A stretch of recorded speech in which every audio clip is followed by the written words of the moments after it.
شروع کرتا ہوں اللہ کے نام سے جو نہایت ہی رحم کرنے والا ہے۔ کہانی ٹی وی پر آپ سب کو خوش آمدید کہتا ہوں۔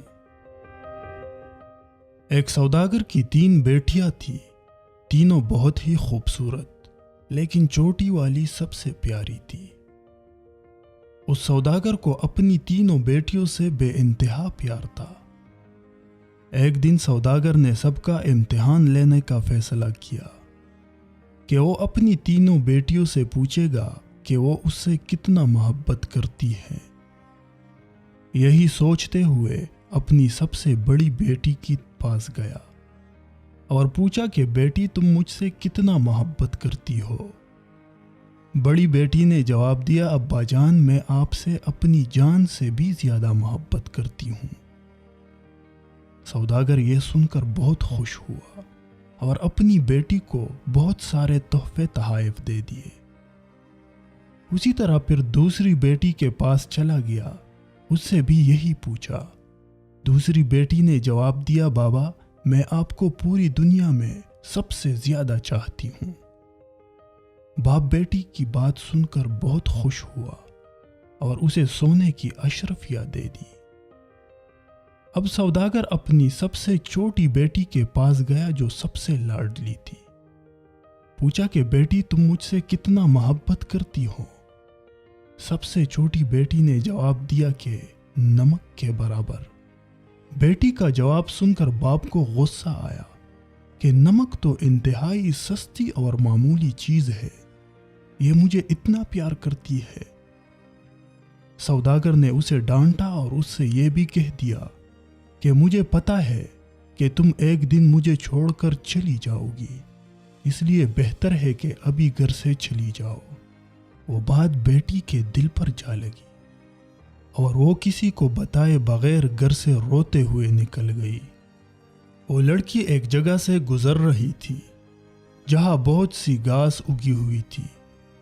لڑکی نے اپنے لباس کے اوپر ہی ایک اور گھاس کا لباس پہن لیا تاکہ کوئی پہچان نہ سکے۔ اس کے بعد وہ بادشاہ کے محل کے باہر جا کر وہاں کھڑے سپاہیوں سے کہنے لگی کہ سنو، تم مجھے کام پر رکھ لو، مجھے سب کام آتے ہیں۔ سپاہیوں نے کہا کہ ہم ایسے کسی کو کام پر نہیں رکھتے، جاؤ یہاں سے۔ لیکن یہ لڑکی بضد تھی اور اصرار کرنے لگی، دیکھو مجھے کام کی اشد ضرورت ہے، میرے لائق کوئی تو کام ہوگا۔ اس سے پہلے کہ سپاہی انکار کرتا، ایک باورچی ان کے پاس آ کر کھڑا ہو گیا۔ اس نے شاید لڑکی کی بات سن لی تھی، اسے لڑکی پر بہت ترس آیا، اس لیے اس نے لڑکی کو اپنے ساتھ رکھ لیا اور سارا کام سمجھا دیا۔ وہاں اور بھی عورتیں تھیں، کسی کو اس لڑکی کا نام معلوم نہیں تھا، چونکہ اس نے گھاس والا لباس پہن لیا تھا، اس وجہ سے اس کا نام گسیاری پڑ گیا۔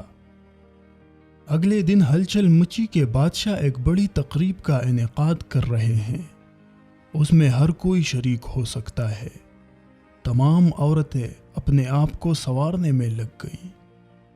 جب وہ دن آیا تو گسیاری نے جانے سے انکار کر دیا اور کہا کہ اس کی طبیعت ٹھیک نہیں ہے۔ پھر سب نے اس سے آرام کا کہہ کر چلے گئے۔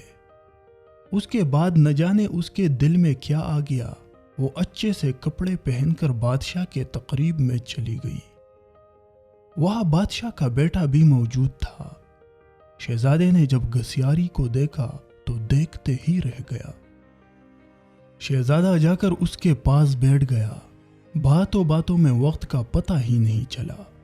پورے تقریب میں شہزادے نے کسی کو آنکھ اٹھا کر بھی نہیں دیکھا اور آخر میں نشانی کے طور پر اسے ایک انگوٹھی بھی دے دی۔ کچھ دن بعد شہزادے نے ویسے ہی ایک تقریب کا انعقاد کر دیا، لیکن وہ لڑکی نہیں آئی۔ شہزادہ حیران و پریشان پھر رہا تھا۔ آخر کار شہزادے نے بادشاہ کو اس لڑکی کے بارے میں بتا دیا۔ بہت ڈھونڈنے پر بھی لڑکی نہیں ملی۔ دن گزرتے گئے۔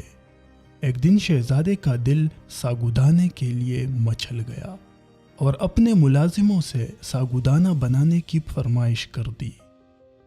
خوش قسمتی سے وہ لڑکی ساگودانہ بنانے لگی اور غلطی سے وہ اپنی انگوٹھی وہی باورچی خانے میں ہی چھوڑ گئی اور وہ انگوٹھی شہزادے کے ہاتھ لگ گئی۔ شہزادے نے جب دیکھا کہ یہ تو وہی انگوٹھی ہے، پھر پوچھا کہ ساگودانہ کس نے بنایا ہے۔